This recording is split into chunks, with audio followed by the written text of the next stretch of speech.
تمام تعریفیں اس اللہ رب العالمین کے لیے ہے جس نے ہم سب کے لیے ایک بہترین دین، ایک بہترین نظام اور ایک بہترین سسٹم ہم سب کو دیا۔ یقین رکھیں یہ نظام، یہ دین اللہ کے پاس سب سے محبوب اور پسندیدہ دین میں سے ایک دین ہے۔ دعا کریں کہ اللہ تعالیٰ ہم سب کو اس دین کے سچے پیروکار بننے کی توفیق اللہ تعالیٰ ہم سب کو عنایت فرمائے۔ درود و سلام ہم تمام کے آخری و پیارے نبی محمد رسول اللہ صلی اللہ علیہ وسلم پر، جو دنیا کے اندر ان تمام خرابیوں کو بتانے کے لیے نبی اور رسول بنا کر بھیجے گئے،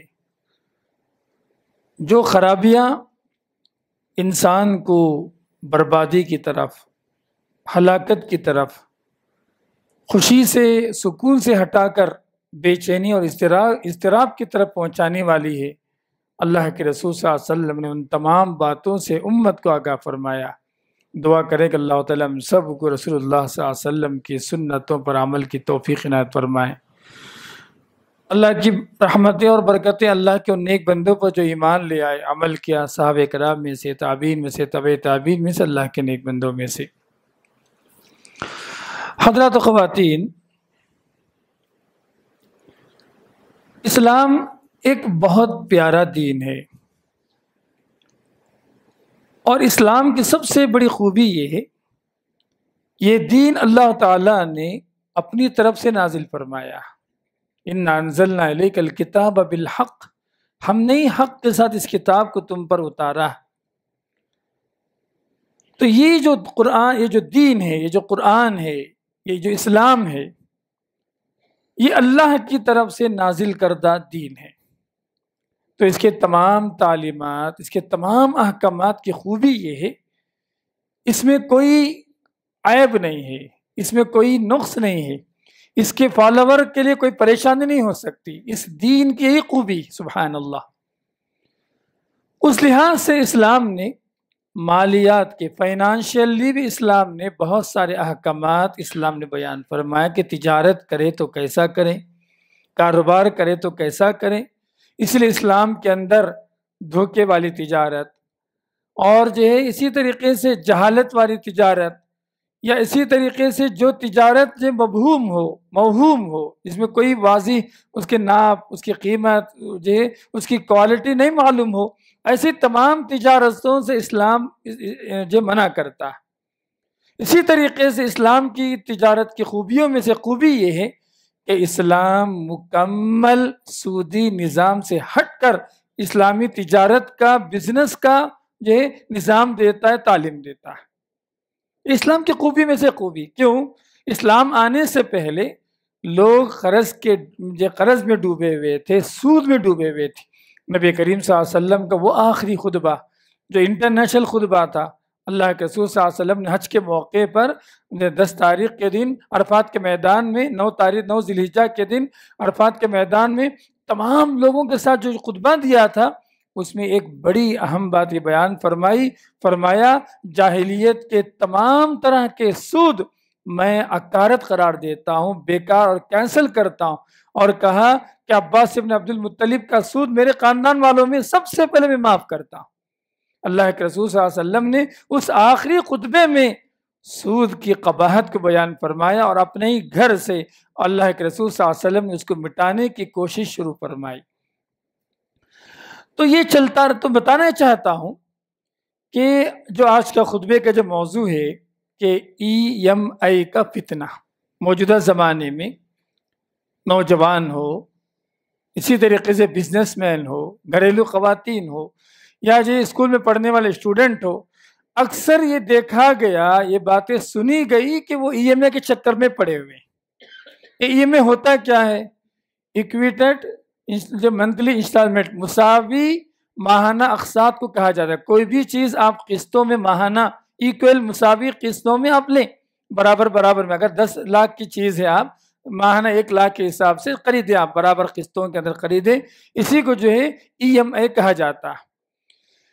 شریعت کے لحاظ سے قسطوں میں خریدنا درست، شریعت اس کی اجازت دیتی، کوئی چیز آپ قسطوں میں خرید سکتے ہیں، ہے نا، اس کی اجازت تھے۔ اللہ کے رسول صلی اللہ علیہ وسلم کے پاس حضرت بریرہ کا مسئلہ عائشہ رضی اللہ عنہ کے پاس آیا، انہوں نے 8 سال کی قسطوں پر میرے یہاں اپنی مکاتبت کا جو ہے انہوں نے جو ادا کرنے کی بات فرمائی، نبی کریم صلی اللہ علیہ وسلم نے اس کی اجازت بھی حدیث کی کتابوں میں دیکھتے ہیں۔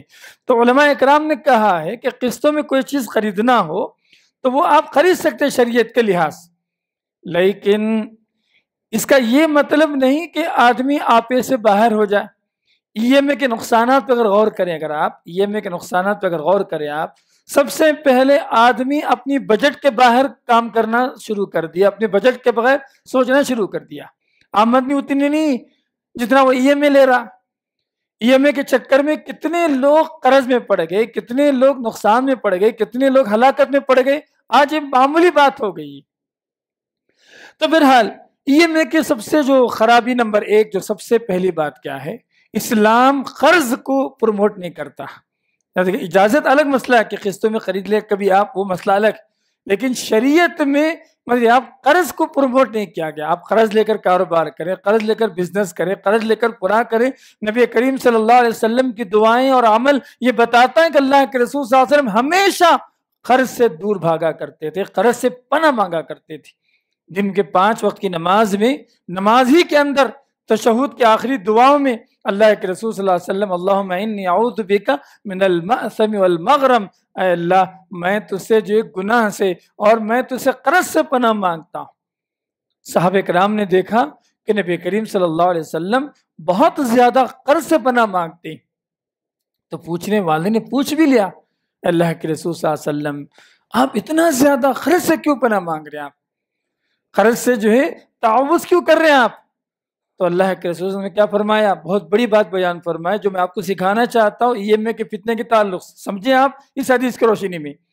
اللہ کے رسول نے فرمایا کہ جب آدمی قرض دار ہو جاتا نا، قرض لے لیا، سمجھیے آپ وہ جھوٹ بولتا ہے، وعدہ خلافی کرنے لگتا ہے۔ منافق کی علامت ہے یہ سب، جھوٹ بولنا یہ منافق کی علامت ہے، اور اسی طریقے سے وعدہ خلافی کرنا یہ منافق کی علامت ہے۔ مطلب یہ ہے اس حدیث سے جو بات سمجھ میں آ رہی ہے ہم سب کو کہ اللہ کے رسول صلی اللہ علیہ وسلم بے انتہا قرض سے پناہ مانگتے تھے، وجہ یہ ہے کہ ہم قرض لے کر کہیں منافق نہ بن جائیں، قرض لے کر ان گناہوں میں نہ پڑ جائیں جو کبیرہ گناہ ہے، جو ایمان کو کمزور کرنے والی ہیں۔ اسی لیے اللہ کے رسول سے جب پوچھا گیا کہ اللہ کے رسول آپ اتنا زیادہ قرض سے کیوں پناہ مانگتے ہیں، تو اللہ کے رسول نے فرمایا جب آدمی قرض میں پڑ جاتا ہے، جب قرض دار ہو جاتا ہے، جھوٹ بولتا ہے، وعدہ خلافی کرتا ہے۔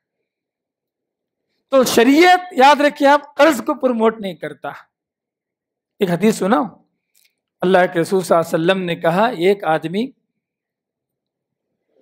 اللہ کے لیے لڑائی کیا، شہید ہو گیا، پھر اللہ نے اس کو جان دی، پھر وہ لڑائی کیا، پھر وہ شہید ہو گیا، پھر اللہ نے اس کو جان دی، سمجھ رہے ہیں آپ، اور جو ہے پھر وہ لڑائی کیا، شہید ہو گیا۔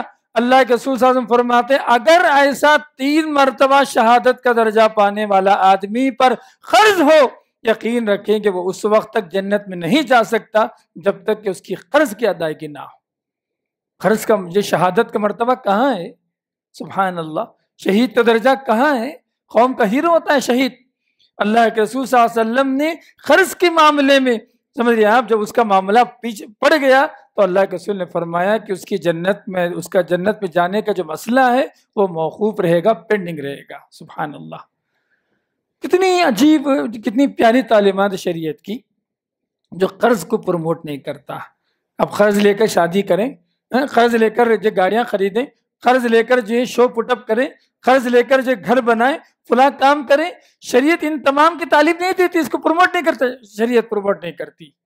تو مطلب یہ کہ ای ایم اے کی جو سب سے بڑی خرابی نمبر 1 یہ ہے کہ آدمی اپنی بجٹ کے باہر آپ معاملہ کرتا۔ ایک خرابی نمبر 2 یہ ہے کہ بے جا قرض کے چنگل میں پڑنا چاہتا ہے جس کو شریعت اس کی اجازت نہیں دیتی۔ کتنی بڑی خرابی ہے آج۔ چلیے تیسری بات، ای ایم اے میں جو تیسری بڑی خرابی کا ای ایم اے کی جو دیکھا گیا، یہ اکثر سود میں پڑ جاتا ہے۔ ای ایم اے کے جو مسئلہ یہ ہے، ای ایم اے میں جو پڑھنے والا ہے، کیسے بھی آپ پینالٹی کے نام پر سمجھ رہے آپ، یا جو نہ دینے کی وجہ سے، سمجھ رہے آپ، وقت گزرنے کی وجہ سے، اور کسی بھی بہانے کی وجہ سے آدمی کیا کرتا، اپنے آپ کو ہلاکت میں ڈال رہا ہے ای ایم آئی کے چکر میں۔ کتنے بڑے بڑے لوگ جو ہیں، سمجھ رہے آپ، کتنے پریشان ہو جا رہے ہیں ای ایم آئی کے چکر میں۔ تو یہ جو تیسری بڑی خرابی ہے۔ چوتھی بڑی خرابی کیا ہے؟ ای ایم آئی میں جو چیزیں خریدی جاتی ہے نا، سمجھ رہے آپ، ہائی ویلو سے خریدی جاتی ہے۔ قریب کی بات ہے، ایک نئی کار ٹیکسی میں جانا پڑا، میری بات ہے، ٹیکسی میں جا رہا تھا، نئی گاڑی لے کر آیا، پوچھا کتنے میں پڑی، کہا کہ صاحب 20 لاکھ کی گاڑی ہے، ای ایم آئی میں لیا میں، لیکن گاڑی تو 15 لاکھ کی ہے روڈ پریس، لیکن ای ایم آئی کی وجہ سے 5 لاکھ روپے 3 سال کی مدت مجھے دینا پڑ رہا ہے، 20 لاکھ روپے مجھے دینا پڑ رہا ہے۔ یہ ٹیکسی ڈرائیور کی بات ہے، معلومات کرنا ہے تو معلومات کر لیں آپ۔ تو جو چیز 15 لاکھ کی ہے، ای ایم آئی کے چکر کی وجہ سے 20 لاکھ 5 لاکھ روپیہ جو ایکسٹرا، مطلب 25% جو چیزیں کی قیمتیں بڑھ جا رہی اس کے اندر، آدمی اپنے آپے کے باہر کام کر رہا۔ اسی طریقے سے ای ایم آئی کی خرابی میں اگر آپ دیکھیں، آدمی ہمیشہ قرض کی طرف بندھا ہوا رہتا، 2 سال کا ای ایم آئی، 30 سال کا ای ایم آئی، 3 سال کا ای ایم آئی، 3 سال تک قرض میں پڑا ہوا ہے، 3 سال تک قرض کے چکر میں پڑا ہوا ہے۔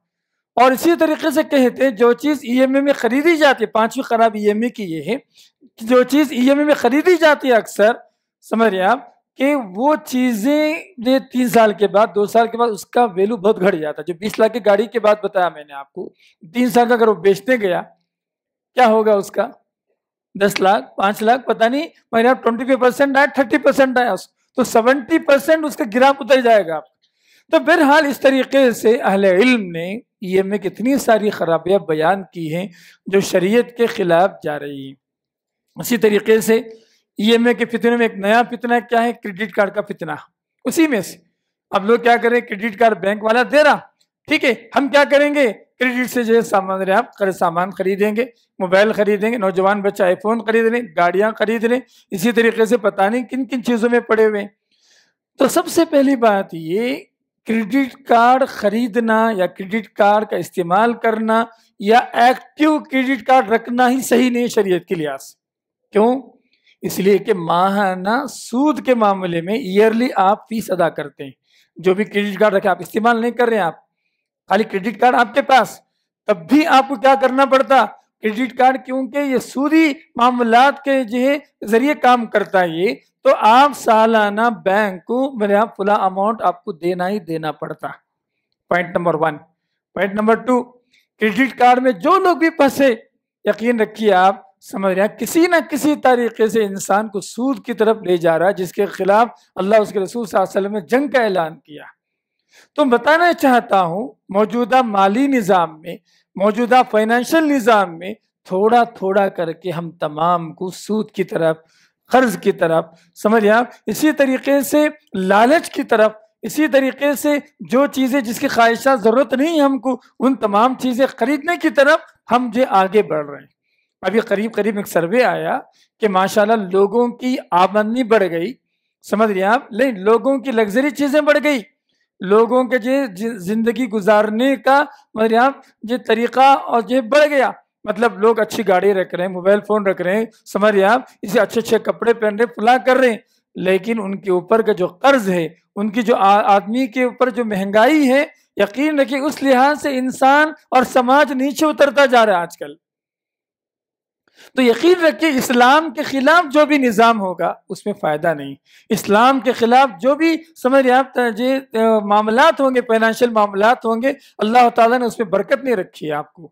تو لہٰذا اس ای ایم آئی کے فتنے کو ہم کو کیا کرنا ہے، بیکاٹ۔ ہم چاہتے ہیں سکون کے ساتھ زندگی گزاریں، ہم چاہتے ہیں جتنی چادر ہے اتنی پیر پھیلا کے ہم کو زندگی گزارنا، ہم چاہتے ہیں کہ ہم نفاق والے اعمال کی طرف نہ جائیں، جھوٹ، اسی طریقے سے وعدہ خلافی، دھوکے بازی، فون کر رہا فون نہیں اٹھا رہے، چھپ چھپ کے پھر رہے، سمجھ رہے کتنی ساری غلطیاں اور گناہ میں ہم بڑھتے جا رہے ہیں۔ آج کے معاشرے میں یہ ساری باتیں عام ہوتی جا رہی۔ اب نیا فتنہ کیا ہے، ماشاءاللہ شوہر بیوی کے ہاتھ میں بھی کارڈ دے دیے، اب بیویاں بھی ای ایم آئی میں سامان خرید رہی، گھر کے سامان خرید رہی ہے، زیورات خرید رہی ہے، پلاح خرید رہی ہے، یہ مسئلہ روزانہ بڑھتے جا رہا۔ تو مسلمانوں، آج کے خطبے کا موضوع کیا ہے، اصل میں حکمت کیا ہے، کوئی سی چیز میں دینا چاہتا ہوں۔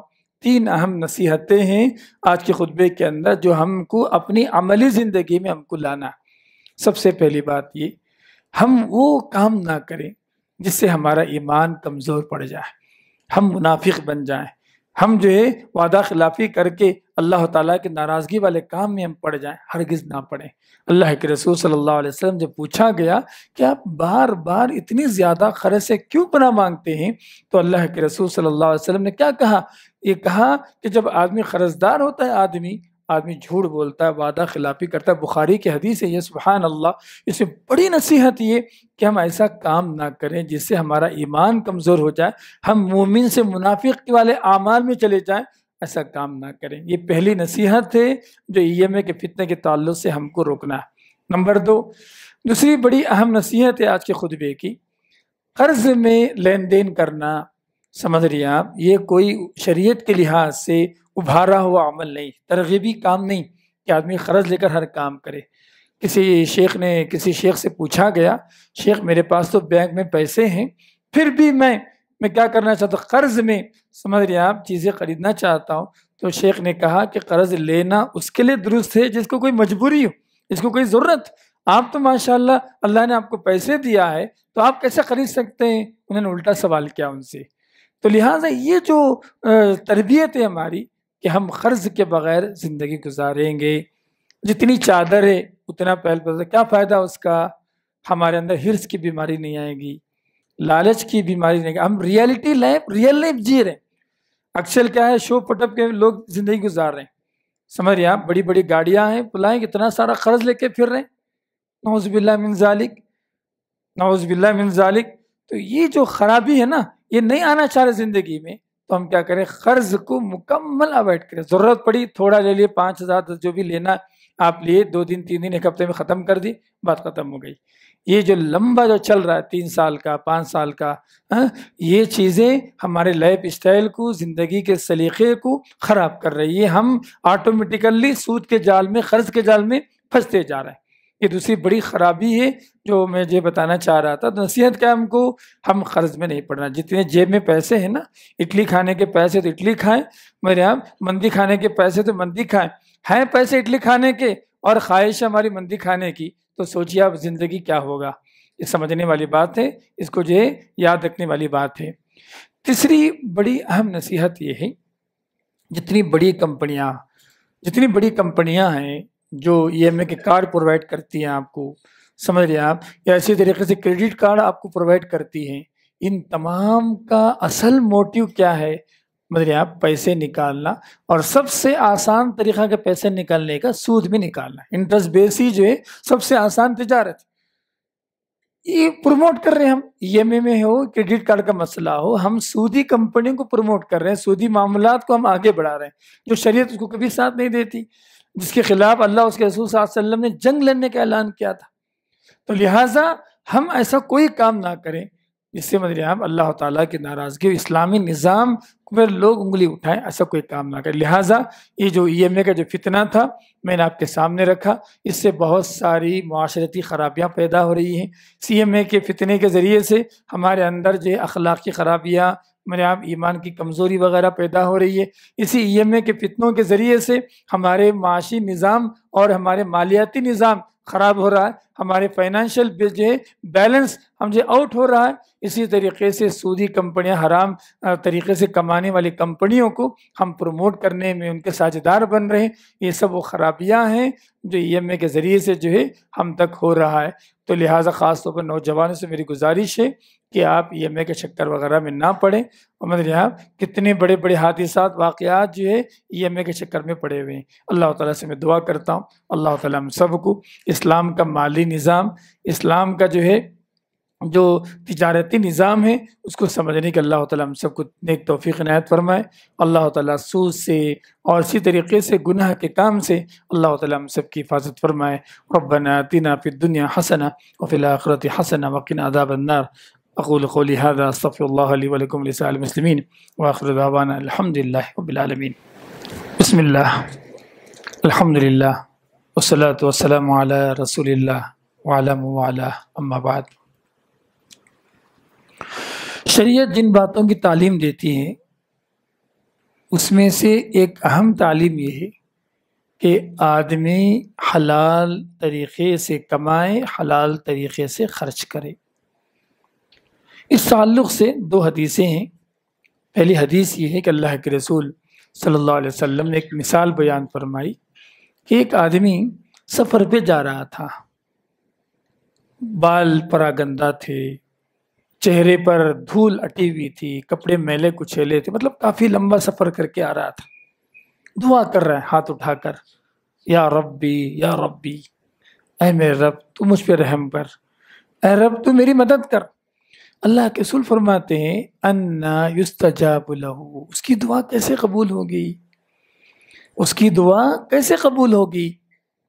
اس کے بعد اللہ کے رسول نے فرمایا کہ کیسے، کیوں قبول نہیں ہوگی؟ کہا مطعمہ حرام، اس کا کھانا پینا حرام کا تھا، جو پیسے تھے حرام کے پیسے تھے، وہ مشرب حرام، اس کی پارٹیاں جوس وہ سب اس کا پینا حرام کا تھا، وہ ملبس حرام، اس کے جو کپڑے تھے وہ بھی حرام کے تھے، وہ غذی بالحرام، اس کی پرورش ہی ہے نا حرام میں ہوئی تھی، انا استجاب لہ، اس کی دعا کیسے قبول ہوگی؟ اللہ کے رسول صلی اللہ علیہ وسلم نے مثال دے کر سمجھایا۔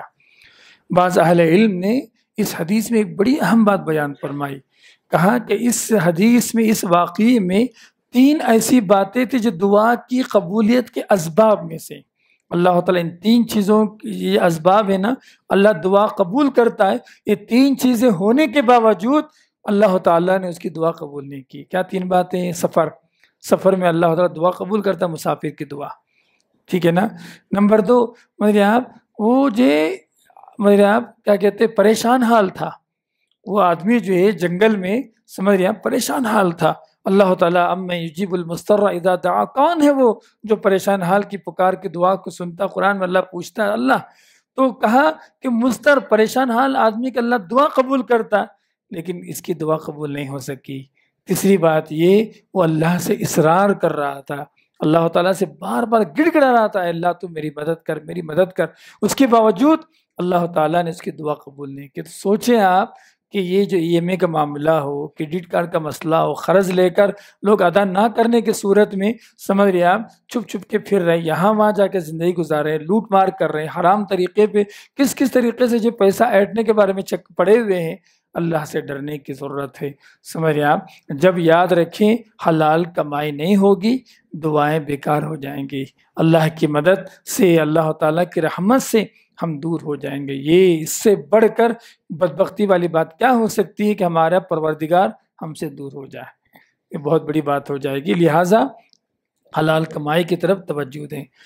دوسری حدیث یہ اس تعلق سے کہ اللہ کے رسول صلی اللہ علیہ وسلم نے حشر کے میدان کا تذکرہ فرمایا۔ حضرت ابو ہریرہ اس حدیث کے راوی ہیں، اللہ کے رسول نے فرمایا لا تزال قدم ابن آدم حتی یسأل عن خمس، کہ قیامت کے دن حشر کے میدان میں 5 سوالات جب تک ابن آدم سے نہیں ہوگی، ابن آدم کو آگے بڑھنے کی اجازت نہیں ہوگی۔ اللہ تعالیٰ 5 سوالات کرنے والا، اور 2 سوال مال کے تعلق سے، وعن مالہ این اکتسبتہ، یہ جو مال ہے نا، یہ تو نے کہاں سے لیا، کہاں سے کمایا؟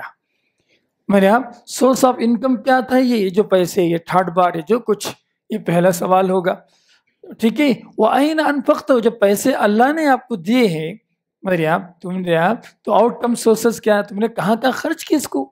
اللہ تعالیٰ 2 سوالات مال کے بارے میں پوچھنے والا ہے۔ لہٰذا اللہ تعالیٰ سے میں دعا کرتا ہوں کہ اللہ تعالیٰ ہم تمام کو ان تمام باتوں پر میرے غور و فکر کرنے کی نیک توفیق عنایت فرمائے۔ اللہ تعالیٰ مالی مسائل کو درست کرنے کی توفیق عنایت فرمائے۔